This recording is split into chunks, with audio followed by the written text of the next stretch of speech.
Hello and welcome to Calls. This is the 2023 Mayakoba Initial Research Show.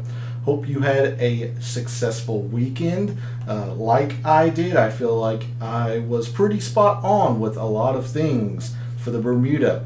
I cashed 60% of my lineups, including one lineup that was a top 50 performer in a GPP and another separate lineup in a separate contest that was a top 100 performer. So very strong outing from me this weekend. Very, very happy with that. Had not been terribly successful in DFS lately. This certainly made up for quite a bit of it. But let's not forget I was quite wrong on the most important aspect. Was very down on Seamus Power, and he comes out and wins. Now my weekend would have been spectacular had Ben Griffin not faded on the back nine today, but such is life. I had quite a bit of Denny McCarthy. Harry Hall played well on Thursday and Friday, then faded on the weekend. Robbie Shelton, Grayson Sig. But we are looking to carry the momentum over to Mexico, El Camaleon for the Mayakoba. Quite a strong field, to be honest with you. Looking forward to it. We have a two-time defending champion, so we will see what we can gather from his wins recently, see if we can break down any of his patterns and all that. So let's get into it. All statistics provided tonight and every night are from fantasynational.com. It is the best tool out there for your money. It's going to make you a much better gambler and a much smarter DFS player. Go check them out. It's well worth your investment. In the description to the video, there are links to all of my social media. Twitter and Instagram is where I post my research for the tournament at hand for the week. So that will be posted tomorrow. I also post betting cards to Twitter Wednesday night after the DFS Tactics shows. My link to the Discord server is in the description as well, if that is a way you prefer to get a hold of me. There is a link to Twitch. This is where I do a lot of my research during the morning, 10:30 a.m. Eastern, Monday, Tuesday, Thursday, and Friday. So I will definitely be live tomorrow, wrapping up the Bermuda Championship, critiquing the final mixed condition model, seeing what worked and what didn't, all of that good stuff, as well as researching previous winners of the Mayakoba, see if we can't narrow down a pattern, look at the odds boards, see if there's any wagers that we like jumping into the week. So if you would like to see that content, give me a follow over on Twitch. And then finally, we're live. Chat is open. Want to hear from you all. How was your Bermuda Championship?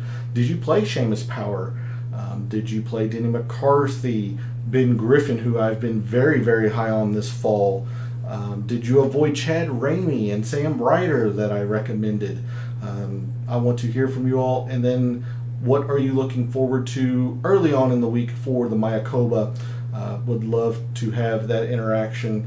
So let's get into it. Let's do our initial research for the 2023 Mayakoba. And we're going to start, as we did last week, over at Pro Visualizer. Again, we are in Mexico, so no GCSAA tournament fact sheet and no shot link data. So this is going to be very similar in terms of data that we have at our disposal to the Bermuda, to the Zozo, all of that good stuff. And very similar to the Bermuda, we are again on a very short course in a tropical setting. El Camaleon is measured at 7,013 yards per Pro Visualizer.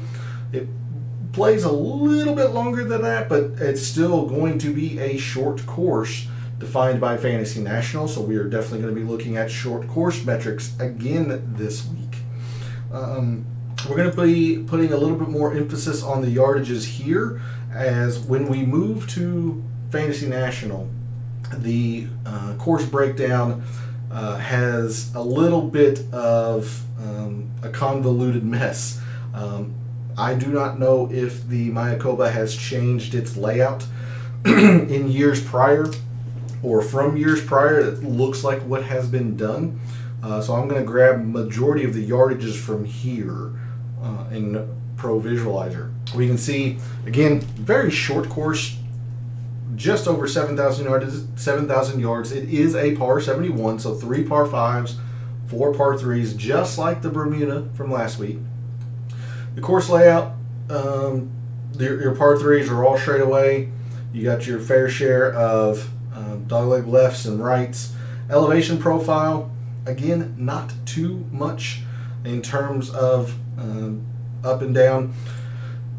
The Bermuda was quite misleading in terms of the elevation profile. If you were able to catch any of the tournament this week, you saw a lot of elevation change from tee to green and so on down at Port Royal. So I would have to imagine that even though graph-wise here the elevation profile doesn't show a lot of change, I imagine there is a little bit of elevation profile, but I do not remember as much about El Camaleon as I do or did Port Royal. That's just me being transparent. So I don't know how much elevation there is. It doesn't look to be much here, but there didn't look to be much at Bermuda, and there was. So with that, let's go ahead and dig right into the specifics of El Camaleon, figure out how many holes with water in play,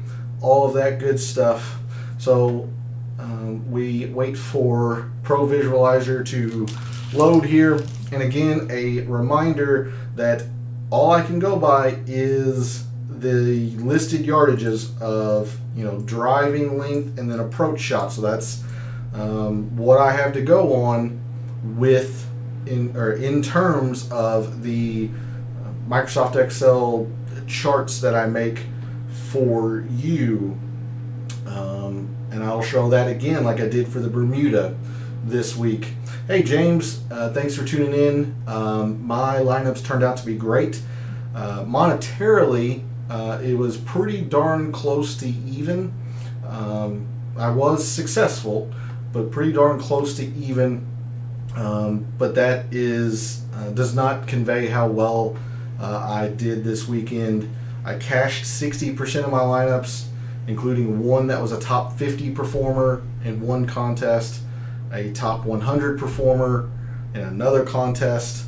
I just felt like I had a lot of things correct this past weekend, with the obvious exception of Seamus Power. I was low on him. He comes out and wins the tournament. But players like Grayson Sigg and Ben Griffin. What killed me was Ben Griffin fading on the back nine, or else it would have been a spectacular weekend. But the Sam Ryder recommendation of fading, Chad Rainey recommendation of fading, felt like I had quite a bit correct this weekend, and it was a successful week for me. So hopefully yours did as well. I know we communicated a little bit over the weekend that your Thursday showdown performed okay. The Friday did not. So hopefully we will get back on a correct path in that regard. But for a full contest slate, I'm hoping to keep the momentum. But thanks for jumping in on Twitch chat as per usual. So we come to the first hole here at El Camaleon, and it's listing at a 290-yard drive, 147-yard approach shot, no water in play, a fairly innocuous-looking first hole to El Camaleon. Hole 2, again, fairly innocuous. This water is absolutely not in play for the pros. A short par 4 with a massive bunker on the left, but still no water, unless you are way, way left. I don't think the pros are going to be anywhere near over there, so I'm not going to count this as a hole with water in play. Hole 3, first hole legitimately with water in play. You've got a bunker and water protecting the front of this very short par 4. A very, very short 117-yard par 3, hole number 4. So very, very short.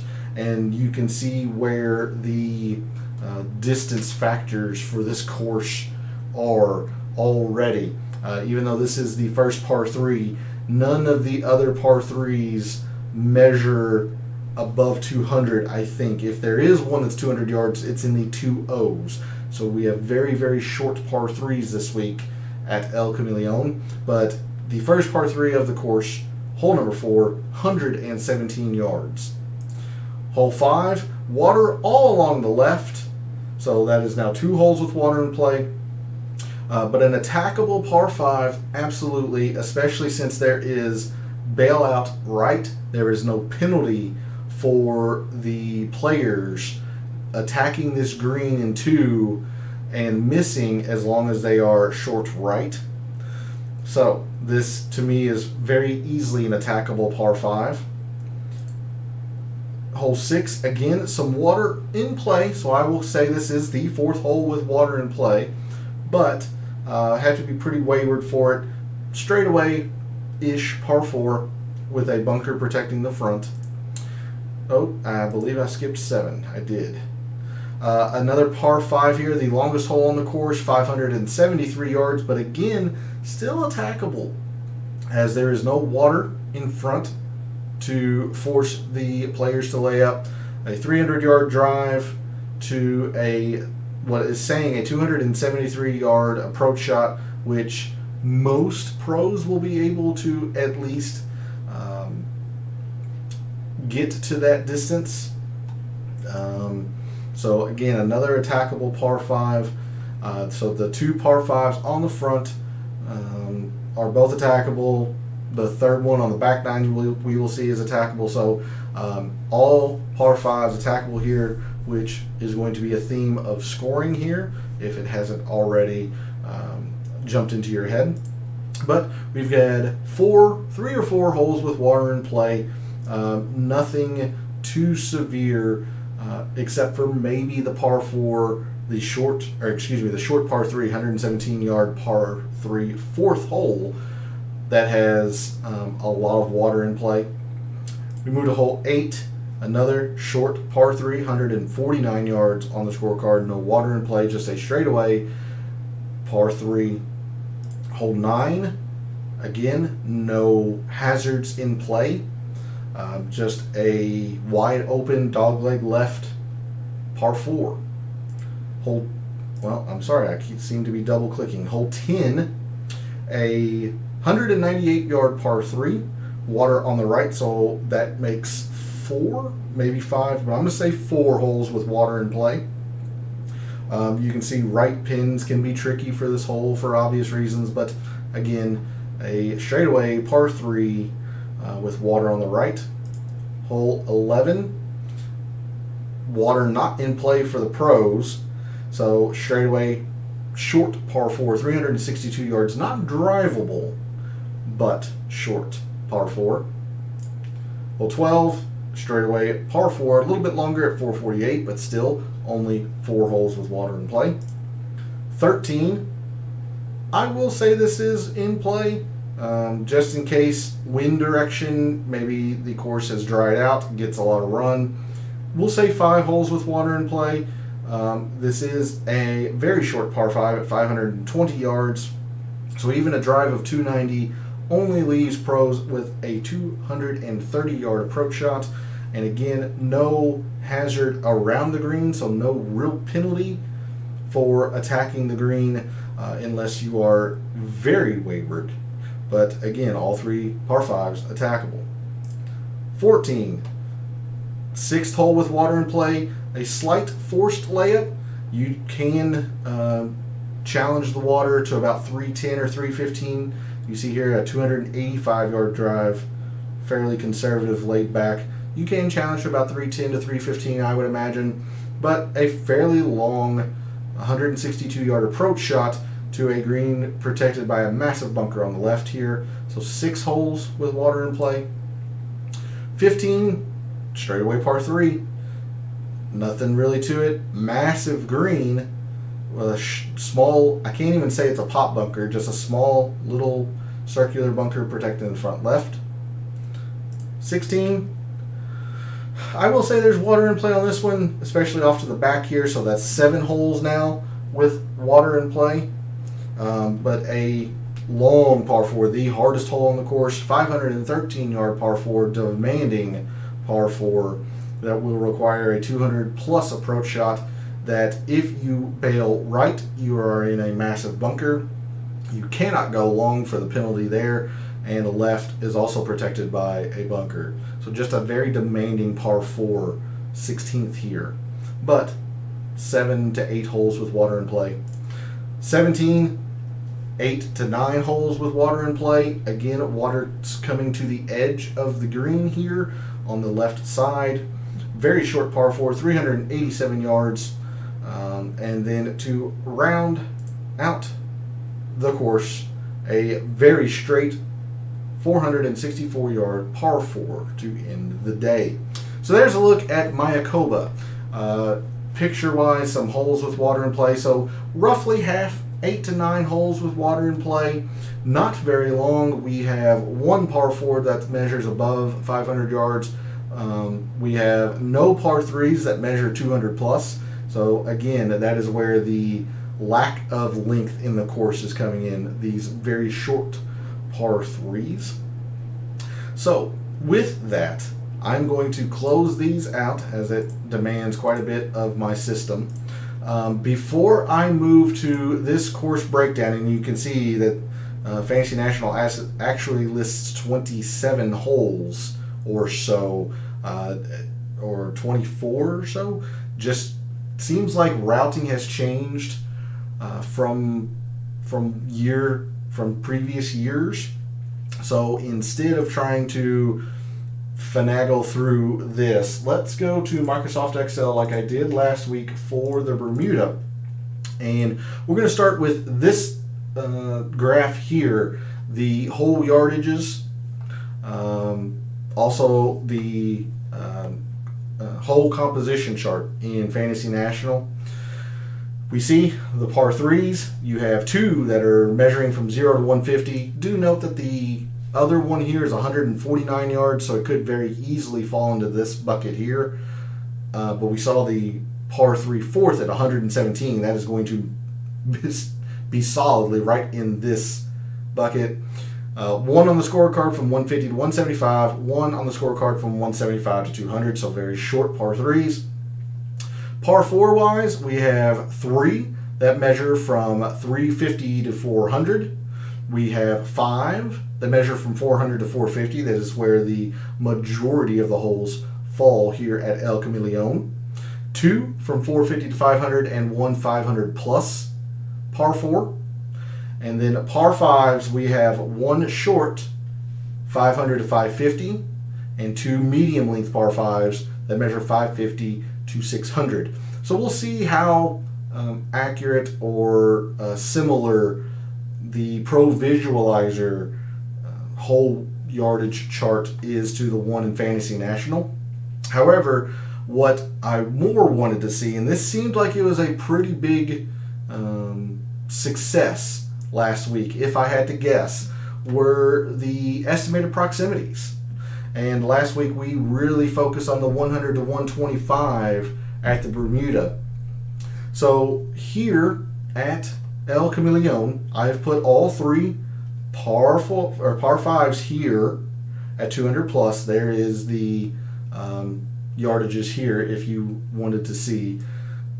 But all 3 par 5s at 200 plus the par 4 16th. That's going to have a 200 plus approach shot on that one. So very, very possible, even though it is a short course, we might want to look at 200 plus due to that fact.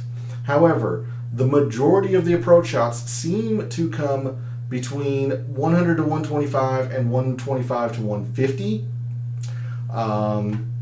A lot of these were on the edge of their respective ranges. I saw quite a few in the 1.0 and 111, 112 range. You had some 129s and 130s. So a fairly even spread according to Pro Visualizer in terms of estimated proximity or approach shots. My guess is we're going to be focusing more on the lower end or shorter distances again. Again, Pro Visualizer has a lot of forced layups or plays much more conservatively. So I am thinking probably more so in the 125 to 150 this week. But we will be doing a whole lot of research tomorrow on Twitch, 10:30 a.m. We'll be doing some research and looking back at former champions, see if they have any particular pattern on proximities and stuff like that. But anyway, that would be my guess as of now. Not sure we're going to focus a whole lot on proximity tonight,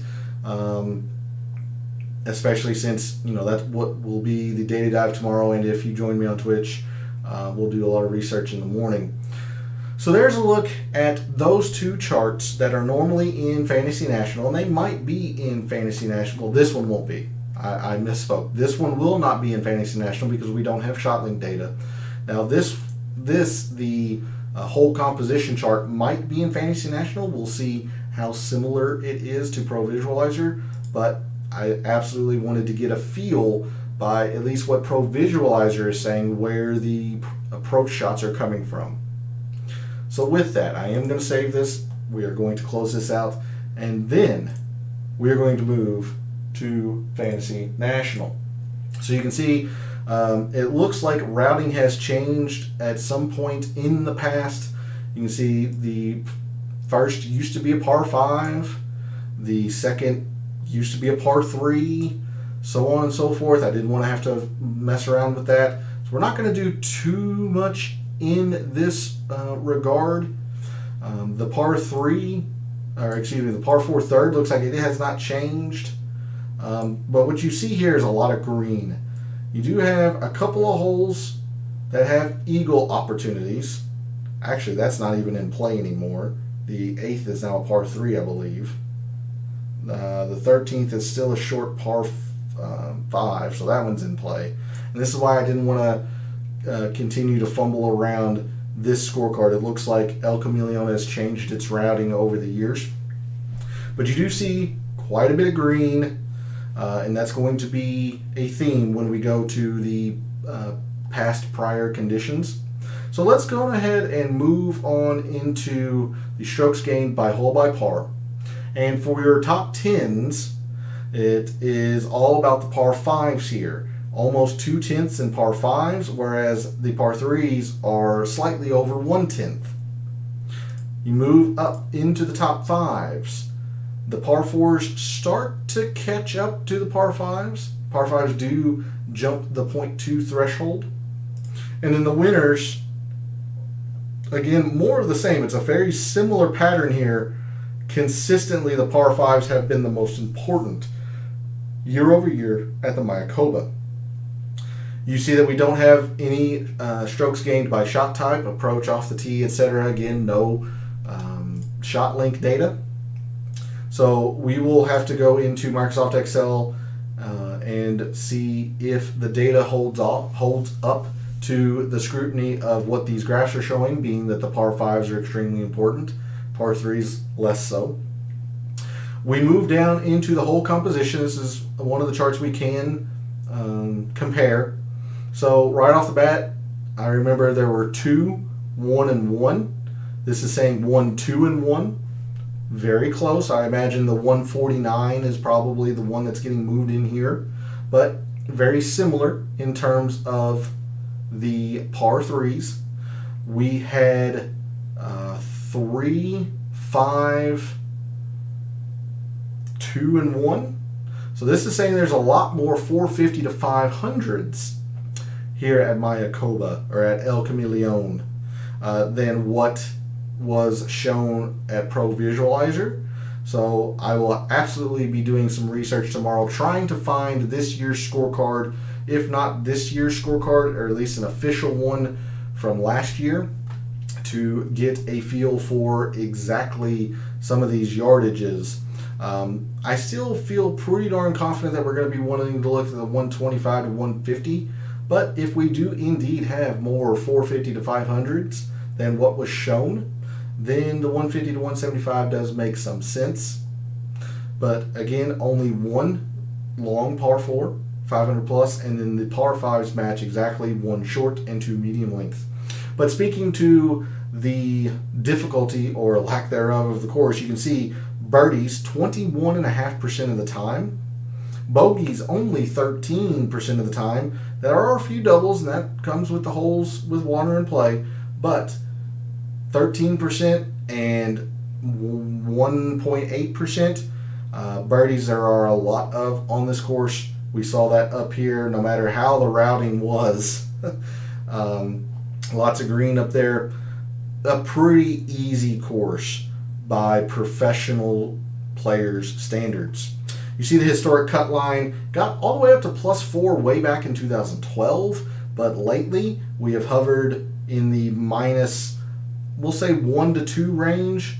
You had 2020 and 2021 be even par exactly. Last year played very easy at -3. It's been as low as -3 a couple of times. So definitely on the easy end of the spectrum. Driving accuracy. About about tournament average here, 62% tournament average, tour event average to 61.7%. So again, slightly lower, but basically tour average. Green and regulation percentage higher here than the tour average. Scrambling is easier, or players are at least more successful, and 3 putts are much less common than the average tour event. So with that, let's go ahead and instead of going over to the strokes gained page view, take a quick look at the historic conditions, see if we can't narrow down a few other things here before we start looking at some data. So, as I mentioned, last year played completely easy. All 4 rounds were easy.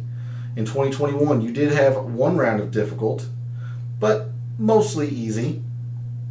Mostly easy. Mostly easy. The tournament has been easy the past 4 or so years. Now 2018 was technically average with 3 rounds of average and an easy, but you see there are definitely more easy rounds than average, and there have been very few difficult rounds, especially as of late. So definitely an easy course by tour players' standards. Greens, they were not listed last year, but every other year has been paspalum. We have not changed the venue. You can see we've been at El Camaleon all the way back to 2012. So I'm going to confidently assume that we are on paspalum again. Hitting fairways has been basically average. You've had easy rounds, you've had difficult rounds, mostly average. It's a little bit of this, a little bit of that. Kind of depends on the wind, I would imagine. Rough has always been short. Greens have been slow to average, just like the Bermuda, because wind can be a factor here. When it is calm, they do feel comfortable upping speeds. And then every single round has played less than 7,200 yards, so that's another metric another filter we will be focusing on. But there's a look at the historic conditions at the Mayakoba. So now let's move on over to the strokes gained page view. Let's get a feel for some of the players that are in this week, and it's a pretty good field this week for an international event. You've got Tony Finau, Scotty Scheffler, now no longer the #1 player in the world thanks to Rory's win at the CJ Cup. But those 2 headliners, Victor Hovland is your 2-time defending champion, won last year and the year prior. Thomas Dietrich, coming off of his runner-up this week at Bermuda. You have other players such as Colin Morikawa, who has not played well recently, but still one of the best players in the world. Seamus Power, coming off of his win this week. Certainly announcing his presence as an option for the Europeans for the Ryder Cup. So a few big names here this week. Not a completely forgotten tournament like the Bermuda was. So with that, normally the first thing I like to do is go on Paspalum. However, we have very, very little Paspalum data. Very little. As in 3 tournaments. It was the Puerto Rico, the Corrales, and the Mexico. We don't even get the strokes gained putting in Puerto Rico or the Corrales. We did for the Mexico Open. So it's going to be very hard to say definitively who are the best putters on Paspalum. So when I sort this, understand that this is all getting measured from one tournament in terms of strokes gained putting. It is the Mexico Open. Now, some of these players have played the Corrales and the Puerto Rico, so we'll take a look at strokes gained total as well, kind of like what we do for the rookies, in terms of having to look at strokes gained Bermuda versus strokes gained Bent, since there's no putting data on the Korn Ferry Tour. However, in that one tournament, the Mexico Open at Vedanta earlier in 2022, your top performers in that tournament on the greens that are playing this week were Davis Riley, Cameron Champ, Kelly Craft, Ben Griffin, Brandon Wu, Nate Lashley, JT Poston, Patrick Rogers, Shez Reavie, and Richie Wierenski. So those were your top 10 performers in putting in that specific tournament that are in the field this week. However, I think the more apt thing we're going to need to do, at least in terms of Paspalum this week, is just go on a strokes gained total basis. Now, is that a perfect analogy? No, absolutely not. Again, like I say for the rookies, because we don't have a lot of putting specific Paspalum data, these players played the tournaments on Paspalum well, but whether that is because of putting or not, we won't know. So your top 10 performers on Paspalum courses in 2022 have been Ryan Brim, who won the Puerto Rico, I believe. Yep. He won the Puerto Rico, played extremely well. Brandon Wu, number 2, he played extremely well at the Mexico Open. I believe he was a runner-up with Tony Finau and a few others. But anyway, coming back.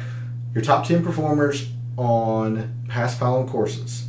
Ryan Brim, Brandon Wu, Tony Finau, David Lipsky, Davis Riley, Cameron Champ, Nate Lashley, Aaron Wise, Chad Ramey, and Jim Herman.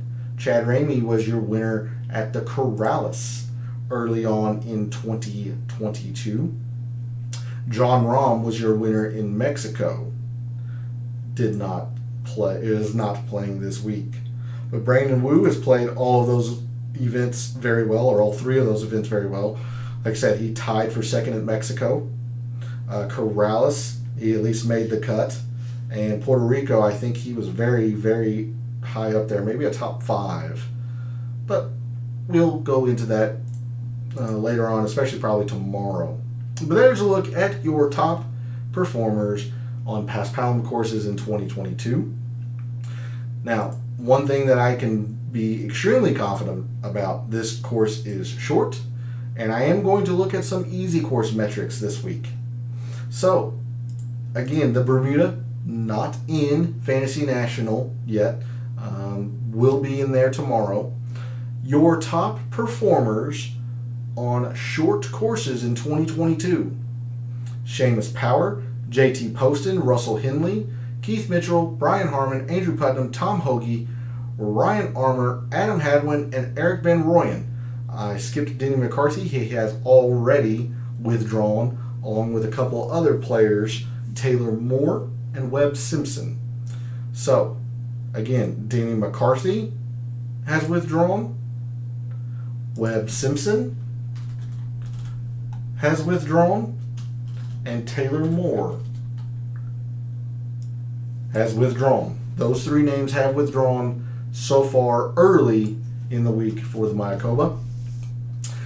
So there's a look at your top performers on short courses. Seamus Power, number 1, and is just going to get better since the Bermuda is not in here. So confidently is going to be number one again tomorrow. But there's a look at your top players on short courses. Let's look at easy.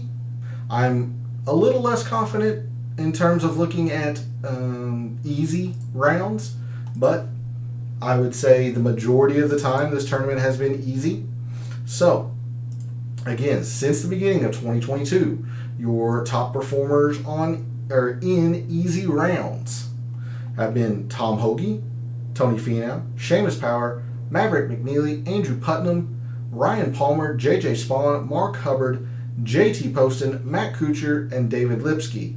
Again, skipping Taylor Moore, he has withdrawn. So very, very clearly could be Seamus Power number one in both easy and short. So something to look forward to there tomorrow when Fantasy National loads the Bermuda. With that, not too much more I think I want to look at in terms of strokes gained page view. We'll look at strokes gained approach. Again, tomorrow we will see how much strokes gained approach will or will not be in play. We got a lot of digging in to do. But your top strokes gained approach players since the John Deere or July 1st have been Tom Hoge, Jason Day, Russell Henley, Mark Hubbard, Lee Hodges, Colin Morikawa, Ben Griffin, Tony Finau, Callum Tarrant, and Russell Knox. So good stuff there. Let's move on into... actually, I don't really want to do too much in terms of proximities. Let's take a look at par fives and just very quickly, and then spend a lot of the rest of the time and a lot of the show in Microsoft Excel. So par five wise, we had, remember, 1 in this range and 2 in this range. I'm going to see if I can't decipher the par 5 lengths here. This one is at 532. That's the short. So looks like we had 2 of them listed at 554. Okay. So could easily go into this range here. So let's just take a look at par 5s. And I'm only looking at par 5s because graphically FNGC said that the top 10s, top 5s, and winners historically fared best at the par 5s. So your top par 5 performers since July 1st have been Cameron Champ, Aaron Wise, Dean Burmester, Adam Hadwin, Justin Lauer, Jason Day, Taylor Montgomery, Matt Wallace, Hayden Buckley, and Patrick Rogers. Before we move on over to Microsoft Excel, let's just take a look at the tournament history, see who has played this event well, often, etc., etc. And I'm going to skip the first, top 5 or so here. Let's look at Victor Hovland. Victor Hovland is the 2-time defending champ, but what is interesting to me is that he missed the cut his prior 2 tries here at El Camaleon. So what inferences can we make, if any? Did he have just 2 bad weeks? Did he change as a player from 2020 to 2021? I don't think so. So by this, it would say that, at least in one person, prior course performance might not matter too much, especially since he was 0 for 2 and then 1. But your top players that have played here at the Mayakoba, sorry, that is getting cut off. There you go, Billy Horschel. So Billy Horschel is your top strokes gained total player in the past 5 years. And again, I only go back the past 5 years. Nothing worse than a T33. He has 2 top 10s, another top 25. You've got Danny Lee. He is also 4 for 4 with a runner-up, another top 10 last year, and another top 25. So he's played very, very well. Brendan Todd, your winner in 2020, had not played for 2 years and then won. So again, saying that prior course performance might not be important for winning, but he has played this event extremely well. He's only played it 3 years and is third on strokes gained total. Adam Long also has played this event very well. 2 podium finishes, a runner-up and a third, to go with a top 25. You've got Emiliano Grillo, who is 4 for 5. He did miss the cut last year, but he has 2 top 10s, a top 15, and then a middling. We've talked about Victor Hovland. You've got Aaron Wise, who is all or nothing here at El Camaleon. 3 for 5, all of them being top 15s. 3 for 3 in Matt Kuchar. 5 for 5 in Joel Damon. Scotty Scheffler is 2 for 2 with 2 top 20s, one of those being a solo fourth. Harris English has played well here. Patton Kizzire was your winner in 2018. Matt Kuchar in 2019. Brendan Todd in 2020. And again, Victor Hovland being your 2-time winner, 2021 and 2022. So there's a look at the players that have played this event well. Let's go to the other end of the spectrum. Keith Mitchell, 4 for 5 in making the cut, but every single one of them has been a clunker. Charlie Hoffman is 1 for 5 in making the cut. Bo Hostler, 2 for 4. Munoz, 1 for 3. Brian Harmon, 3 for 4. He does have a top 30 or a middling finish, but the other 2 made cuts are not inspiring at all. Sam Ryder, 2 for 5. None of these finishes are inspiring. You've got Seamus Power, missed the cut his first 2 tries, but did tie for 11th last year and is now coming off a win. Perhaps Seamus Power might be a bit of an anomaly here in terms of having not played the Mayakoba well. Russell Henley, 2 for 4. Sepp Straka, 2 for 3. Rory Sabatini, 4 for 5. So there's a look at some of the players that have not played the Mayakoba well for whatever reason. So I'm going to bring it back to that. I'm going to go to the strokes gained page view in case we want to take a look throughout our brief look into Microsoft Excel, our exploratory look into Microsoft Excel for the Mayakoba. Let's go to the evaluation percentages. And again, with no shot link data, we do not have tee, approach around the green, etc. So, driving distance looks to be not important at all. 115% less important than the average full field course. Fairways, however, look to be 40% more important. Good drives at 12%. Greens are not important. So it looks like if good drives gained matter, it's all in the fairway. So maybe fairways is something we will need to take a look at tomorrow. When you scroll over, again, not a lot of eagles. We have 3% or negative 3% in birdies, negative 2% in bogeys. Both of them pretty darn close to full field course averages. We'll have to get a feel in prior leaderboards of what is more important or what the highest end of the leaderboard has done well, gained birdies or avoided bogeys. We see over here at the par threes, makes a bit of sense. We saw this graphically. The par threes just did not seem to be important at all. So in par threes, again, the total, not too important. 0 to 150. This one's kind of hard because not every course will have a 0 to 150 par 3. Now the 150 to 175 looks to be extremely important. So we'll see tomorrow. We can take a quick look tonight, but it's going to be more so tomorrow if we find any outliers in the data. In the 150 to 175, honestly, not really. Maybe this 0.83. But otherwise, it seems to be fairly darn consistent. And it's making up half of the strokes gained par 3 total. But look there, that is a very low number, 1.05. That might be the lowest number in terms of strokes gained par 3. So very interesting to see that. But the 150 to 175 could make a difference. There are 2 on the scorecard here. We'll have to see in the leaderboards tomorrow night for the Data Dive show how well your winners play them, etc. But as of right now, doesn't appear to be a whole lot of emphasis in terms of par 3s. Now, let's take a look at these par 4s. Par 4s, we have saying that this is about 8% more important than the average full field course. I can believe that.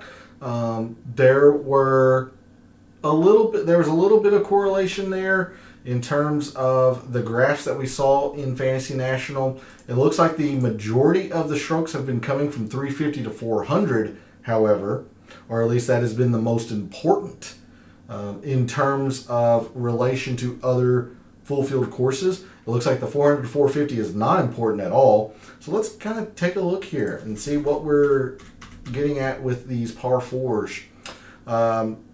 We have maybe the potential for a couple of outliers each way.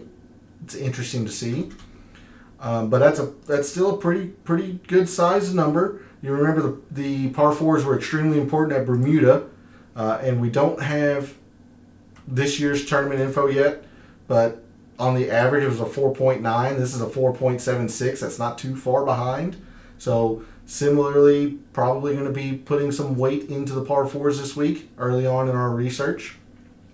Not a lot of outliers here because we have 2 that played very similar. The 400 to 450, again, similar. Now that is a very low outlier for the 450 to 500. That's a very low outlier. Remove that, this number jumps quite a bit. Now I'm curious. Yeah, look at that. 450 to 500 moves to 21% more important. Very interesting. So again, I will do this tomorrow in the Data Dive show. Really hammer out these outliers and such, but that was one that jumped up very quickly off the page to me. So wrong one. So it was 11%. Now it moved to 21%. So perhaps these 2 ranges tomorrow is where we'll focus on the leaderboards. See if we can't decipher if one, if not both, maybe neither, are the most important range of par 4s. I'm pretty confident that par 4 weight will be needed. And then finally, par 5s. Slightly more important than the full field course average. Mostly in the 550 to 600. Again, makes a lot of sense. You have 2 of the 3 that measured here. Look at that number compared to the other. That's almost 1 full shot. Now that is a very high outlier there. So that will come down. But still not a whole lot. So any par 5 weight looks to be in this range. But again, that's what the Data Dive will be for tomorrow. We're going to round out the show tonight with the early look file for the Mayakoba. And again, like last week, no strokes gained approach, putting, all that good stuff. So let's take a look here and see the players who have played this event well and what statistics, what metrics they have performed well on. I'm going to remove the players that have only played it once. Alrighty, so we have, gosh dang it, we have seen distance doesn't matter here at all. Brendan Todd has played this event spectacularly. Won in 2020. No finish worse than tied for 11th. He does not have any distance at all. Doesn't need it. He was hitting fairways. He had good drives. Very interesting there. Scheffler does have distance, but that is not a big number in terms of driving distance. But you see, there's just a propensity of negatives here. Kuchar's never long. Scott Piercy's never long. CZ Pan's never long. Knox can be generally right around field average. Duffner's not long now. So not needed. Length absolutely not needed. However, Victor Hovland has won the last two, and he is long. So certainly doesn't hurt, I'm sure. But let's see. Let's just get a gauge for the players that have averaged the top 40. Average in terms of fairways is a 2.6. Good drives, 2.9. Greens, 3.1. Okay. Interesting, because it seemed like the greens in regulation weren't going to be very important, at least in terms of what the course evaluation spreadsheet was saying. So we'll take a look into that. Birdies and bogeys. Let's see here. You got looks like pretty balanced, to be honest. You got a 2.3 and a 2.0, so maybe a slight lean to the birdies, but we'll definitely scrutinize that tomorrow in the data dive. Prior leaderboards, par threes, just like I was thinking, you've got quite a few negatives here. CT Pan, who's played this event very well, hasn't performed well at the par threes. Russell Knox has been field average, or a little under it. James Hahn, not great. Where the strokes are being made up is in the par fours. You've got an average here of a 3.1. Par fives are a 1.3. Very interesting. I did not think they would be that far down. However, you are getting brought down by Jason Duffner. In fact, he's the only one that's negative in terms of the players that have averaged a top 40. So let me take Duffner out. I want to see what the average is if you don't include Duffner. This might be interesting. The par fours were a 3.1. This is a 1.5, so not a whole lot higher. But, I mean, even Duffner was positive in terms of par fours. Look at this. All of those players there, all of them positive in terms of strokes gained par four. Very, very important again this week. Let's see. It looks like the range is interesting. Could be anywhere here. You got some high numbers in all three. I'm looking forward to checking out prior leaderboards tomorrow, figuring out what lengths, if any, are the most dominant. And then finally, there is a look at the players who have played this event well and how they've performed on par threes. Again, Jason Duffner, terrible at the par fives, but has played this event well otherwise. Victor Hovland, who has been destroying the par fives, assumingly did so in his 2 wins. Scheffler's played the par fives well. Billy Horschel, your strokes gained total leader the past 5 years here at the Mayakoba. He has done it in the 550 to 600s. In fact, that looks to be the bigger numbers. You got a 3.8 here, 2.3, a 3.6, whereas the heavy shade of green, you got a 1.8 and a 1.6. You do see the 1.8, okay. You got a 1.8 and a 1.6, whereas the heavy shades of greens are 3.5s over here on the other. So seemingly the 550 to 600 par fives is where you want to focus, or at least begin your research this week in terms of par 5 performance in these 550 to 600s. But that's going to do it for the show tonight. I am thinking to start your research this week, I'm still leaning towards fairways. I think you might want to start with some fairways. I wish I could lean you one way or the other, but birdies and bogeys seem to be fairly close, fairly, I guess, average, or what's the word I'm looking for? Not much separation between the two. Par threes, hard to say.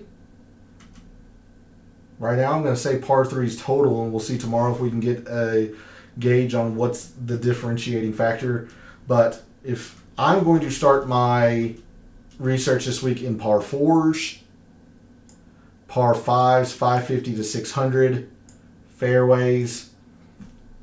Not sure I'm comfortable narrowing down a range yet. Again, it's only the first night of research. I've got tomorrow and the Data Dive show to look forward to that. So thanks for tuning in. Reminder, I will be live tomorrow, 10:30 a.m. Eastern, over on Twitch. We're going to be doing a whole lot of research around trying to find a pattern of winners. So what has Victor Hovland done the past 2 years leading into the Mayakoba? Is there a pattern there? Brendan Todd, Matt Kuchar, etc. What metrics have these guys performed well at that week and leading into the week? We'll take a look at the odds boards, figure out if there are any odds when they come out that are just too high and we have to fire off a player before his odds drop. Definitely going to be critiquing my Bermuda performance, mixed condition model wise, rookie wise, etc., etc. So looking forward to that as well. Hope you consider joining me over there on Twitch. We have a good time. It's much more laid back. Got a little bit of music going in the background. So pretty casual. Hope you consider dropping by. But thanks for tuning in and watching. James for jumping in Twitch chat like you do when you are able to catch the show. Hopefully you all had a successful weekend, followed in my footsteps. Ben Griffin would have, if Ben Griffin hadn't have faded, it would have been a spectacular weekend. As it is successful, but a slight bitter taste in my mouth after him fading on the back nine today. But we're going to try to keep the momentum going this week into the Mayakoba. So for all of the wagers you made this past week for the Bermuda Championship, for all of the DFS contests you entered this past week for the Bermuda Championship, and until I see you tomorrow night for the Data Dive show, may all your bets be profitable.